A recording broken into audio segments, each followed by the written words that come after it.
मोहम्मद सलीम साहब कराची से। मुफ्ती साहब, कुरान करीम का वाज़ेह तर्जुमा और तशरीह समझने के लिए कोई आसान उर्दू वाला तर्जुमा और तफसीर कुरान की रहनुमाई फरमा दें जो बिल्कुल आम फहम हो, समझना आसान हो। ख़वातीन हज़रात, ये किताबें मेरे पास हैं, 2 जिल्दें हैं, जिल्द अव्वल और जिल्द दोम। बड़ी खुशखबरी की बात है, ये आसान तफसीर कुरान है। हज़रत क़िबला मुफ्ती मोहम्मद तक़ी उस्मानी साहब मदज़ल्लहुल आली की तसनीफ़। तफसीर कुरान आप और हम जानते हैं कि एक बहुत बड़ा मार्का होता है, एक बहुत मुश्किल काम होता है, और मुफ्ती मोहम्मद तक़ी उस्मानी साहब क़िबला, हम सब आपसे वाकिफ़ हैं कि और जितना आपका काम है, जो कंट्रीब्यूशन है आपकी, एक सिर्फ पाकिस्तान ही नहीं पूरा आलम आपका मोतरफ़ है।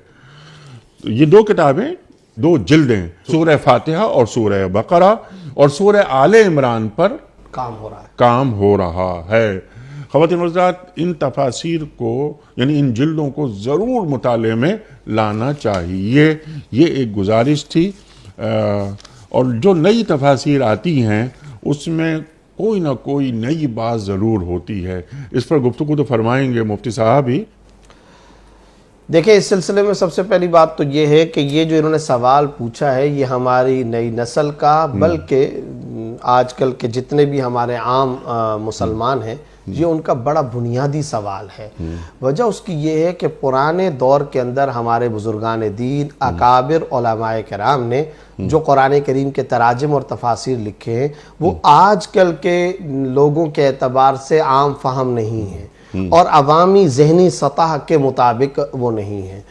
बहुत सारे सकील अल्फाज होते हैं, आप बेहतर जानते हैं, मुश्किल और दुश्वार तरीन अल्फाज होते हैं। उर्दू बड़ी गाढ़ी किस्म की होती है, पुरानी होती है। सच्ची बात तो ये है कि अनीक साहब, जिस दौर में हम रह रहे हैं, जी रहे हैं, इसमें तो सादा और आम फाम सलीस उर्दू भी अगर इस्तेमाल की जाए तो बहुत सारे लोगों को वो भी समझ में नहीं आती। उसके बारे में भी वो कहते हैं। अब तो हमारे यहाँ आम जो रिवाज है वो ये कि उर्दू के अंदर इंग्लिश को शामिल करके बोला जाता है और बेशुमार अल्फाज इंग्लिश के इस्तेमाल किए जाते हैं।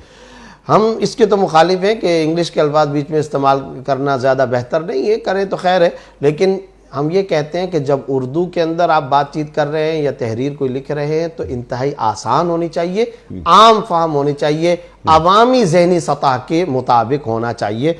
आप अवाम की जहनीत के लेवल के मुताबिक गुफ्तगू भी करें, तहरीर भी लिखें, ये बहुत ज़रूरी है। ठीक। जहाँ तक तराजिम का, तफासिर का ताल्लुक़ है, तो बहुत सारे अकाबिर उलमाए किराम ने लिखी हैं और बहुत मुस्तनद है, बहुत ज़्यादा अच्छी और आला तफासिर लिखी हैं। हकीमुल उम्मत मौलाना शबीर साहब थानवी रहमतुल्लाह अलैह की तफसीर है, इसी तरीके से अल्लामा शबीर अहमद साहब उस्मानी रहमतुल्लाह अलैह की तफसीर उस्मानी है। सबसे बढ़कर यह कि मौलाना मुफ्ती मोहम्मद शफी साहब रहमतुल्लाह अलैह की तफसीर मारिफुल कुरान मशहूर व मारूफ है, मुस्तनद तरीन तफसीर है। तो लेकिन आजकल के एतबार से कई सारे लोगों को उसमें भी दुश्वारी पेश आती है। तो जैसा कि आज आपने प्रोग्राम के आगाज़ में उस्ताद मोहतरम मौलाना मुफ्ती मोहम्मद तक़ी उस्मानी साहब मदज़ल्लुहुम की आसान तफसीर कुरान का तारुफ कराया, तो मैं इस सिलसिले में 1-2 छोटी सी बातें अर्ज़ करना चाहता हूँ। वो ये है कि पहले हजरत का एक तर्जमा कुरान आया, उसका नाम ही है आसान तर्जमा कुरान। अच्छा, वो जो आसान तर्जमा कुरान है उसका फ़ायदा ये हुआ कि वो जो वाक़अतन हकीकी माने के एतबार से वो आसान है, बहुत आसान है, हर बंदा उसको समझ सकता है। मैंने तो कई दफ़ा मुख्तलिफ मसाजिद में नमाजियों के अंदर उसकी कैंपेन की शक्ल के अंदर लोगों को उसकी तलकीन की और लोगों को मुतवज्जे किया। अब अल्लाह का फजल ये हुआ, अल्लाह ताला का करम ये हुआ कि उस आसान तर्जमा कुरान के बाद तफसीर हजरत लिख रहे हैं 2 जिल्दों के अंदर, अब इस वक्त आपकी टेबल पर है। इसका नाम भी आसान तफसीर कुरान है। अच्छा, मैं इसको 2 वजूहात की बुनियाद पर तरजीह देता हूँ ज़ाती तौर पर।